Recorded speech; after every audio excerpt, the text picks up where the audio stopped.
Okay. So you definitely had it pretty good in the band. And you say one time a member of the British royal family, Princess Alice, was to visit the post and y'all were to play on the general's lawn as they had afternoon tea. Yeah. So what was that like? It was just, we arranged chairs and everything like for any concert out on the grass there. But it poured down rain the whole time. They were inside having tea. Y'all were in the rain. We were sitting there soaking. So then in early June 1943, the band received orders to move to a new facility that had been constructed in Illinois called Camp Ellis, near the town of Macomb. So y'all picked up and moved. Yeah. So now you didn't have the nice two-story house. It stayed in actual barracks. At Camp Ellis was a regular barracks building. And on where they were, I remember we went through, we were just in Pullman attached to regular trains. Freight train? And went down through, passenger trains, I guess, but slow-moving trains, heavy traffic, I guess. But went down through, I remember we ended up in Denver. And we had a long wait in Denver to cut us loose from that train, put us on another one and everything. And some of the guys went in around town there, and one guy, Sawickas was his name, Sawickas. He was a saxophone player, and when train leaving, he hadn't come back and didn't know what happened. And we went all the way into Chicago. When we got to Chicago, and they took us down to where Camp Ellis was, and about, I guess, sort of maybe central Illinois, and around Macomb was the name of the town. And Sawickas was there. And he had gotten dead drunk. He drank an awful lot anyway, we knew that, but he had been so drunk he missed the train. And when he sobered up enough, he found a way to an air base around Denver or somewhere around there, and talked him into letting him fly on a plane that was going to somewhere. And anyway, he ended up in Illinois before we got there. Gee. He was a real nice guy. I remember he was from somewhere in New York. And the barracks at Camp Ellis, y'all were near a large prison full of Germans? Yeah. German captives. Wow. Yeah. So that the new camp was dedicated on July 4th, 1943, with a retreat parade of thousands and thousands of soldiers led by your band. Oh, and so now your band was called ASF Band B. Yeah. What was it called before? 344th Army Band. At that we were out of this Adjutant General's office in Washington, the 344th. So our orders came direct from Washington, but once we got to Camp Ellis, we were assigned to this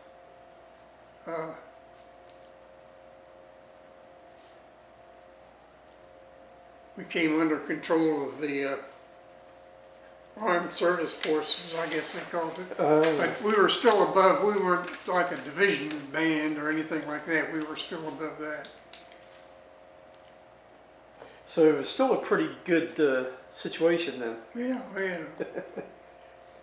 Oh, and you say here there was a Band A, which was all black. Yeah. But you never actually saw Band A. Yeah, I never did. So, and your main assignment seemed to be to get up before dawn and play as you marched around the area to wake the troops up with music? Yeah, and in the winter time, that winter was so cold and everything, so we had ordered instructions, if the temperature dropped below a certain point, we didn't have to go out. So one of the guys would be the first one to check on the temperature to see what the temperature was. So y'all were hoping if it was going to be cold, you were hoping it was going to be really cold. Yeah, well, no, I actually just had a pot stove there in the center and had to keep it going and everything to keep warm. And you say here that you were sent out around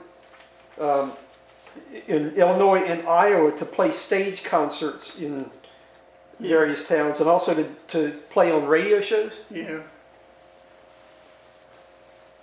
Oh, so I still remember, I don't know whether I said that, but at one of the radio shows, and I don't know whether it was either Peoria, Illinois, or Keokuk, Iowa, we played a radio broadcast, and it was always stuck with me in all these years. The announcer, he just had one arm. That's why he wasn't in the service, I'm sure, but he was an announcer. But where some situations the announcer would be reading a script or something and just flip the next page and let it drop, he could flip that thing with one hand. He just kept going. And it was really good with it, just turning the pages on the scripts. Wow. And in those places, every time we went to the different radio stations, we would all be leaving our instrument cases in the outside the studio somewhere, some other studio. And when you come back to it, almost invariably you'd find notes in your instrument case with some girl's name and phone number. Really? Yeah. Wow. Every time we went into. Man, so y'all were like the stars. Were y'all ever able to go back and meet any of these girls? No, because we'd be loaded right up and shoot off to the next town or the next city or back to the post or somewhere. And you say here that most of the time the radio stations were in conjunction with the war bond drives. Yeah. And because of that, movie stars and starlets would sometimes appear with y'all? Yeah. Oh, anybody famous? Yeah, they were famous at the time, but I don't remember their names now. I remember, I was trying to think of one guy. There was always a lot of publicity about him having enlisted in the Navy or Coast Guard, whatever it was. And he had that uniform on, but he was doing the same thing we did, just being sent around to different war bond drives. And he usually would show up in a limousine or a car driven for him and all that kind of business. And while you were at Camp Ellis, a dance band was formed with Bob Feld as the leader. He was in the Army. Yeah, So he was Bob was he was in worse shape than me. He knew less military stuff than I did. But he was from Philadelphia. It was his home. So now, were you when you were in so far up to this point, you're in the Army band and you played trumpet? Yeah. Oh no, I was playing E flat alto.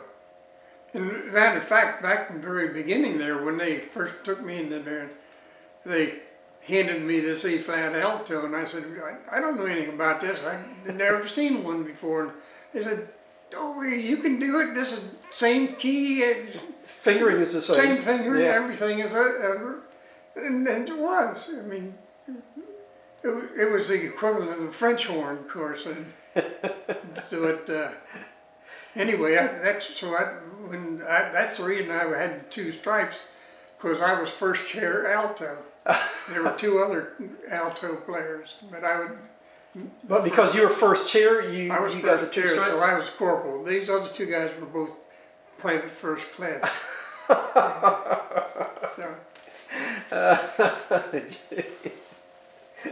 Did, did it take very long to get used to playing an E flat instrument instead of B flat? I mean, that's a pretty big difference in where if you're used to playing, an open G or C or something, it's a different range in, No, in the scale there. you played it exactly as if you were playing a trumpet or a cornet.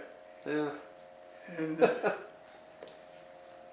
So when they started the dance band, so you were now in the Army band, Band B, and playing in the dance band also? yeah, well, it was just, it wasn't any official thing other than it was just the guys from the military band wanted to start something, and they managed to get the request to,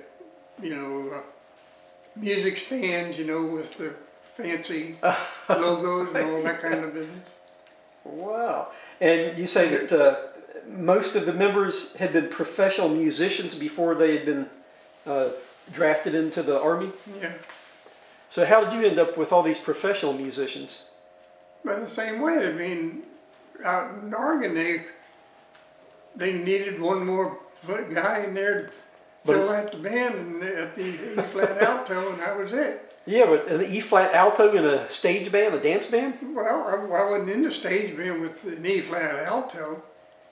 Oh, you played trumpet in the dance band? No, I didn't play anything in the dance band. I thought you were in the dance band. No.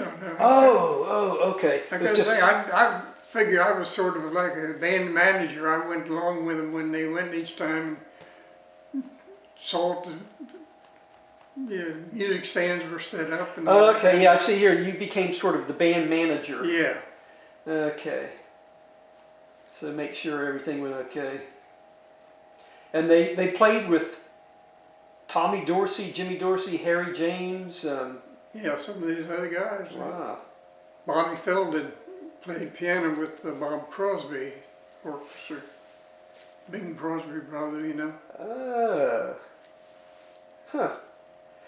Although he told me, he said that all these big famous bands, he said, he don't make the money. He said most of them, like him, were there for the prestige. I mean, if you were asked to play in so-and-so big name band, all well and good, but you just got the smallest. Oh my gosh. Huh. Okay, let's take a break here.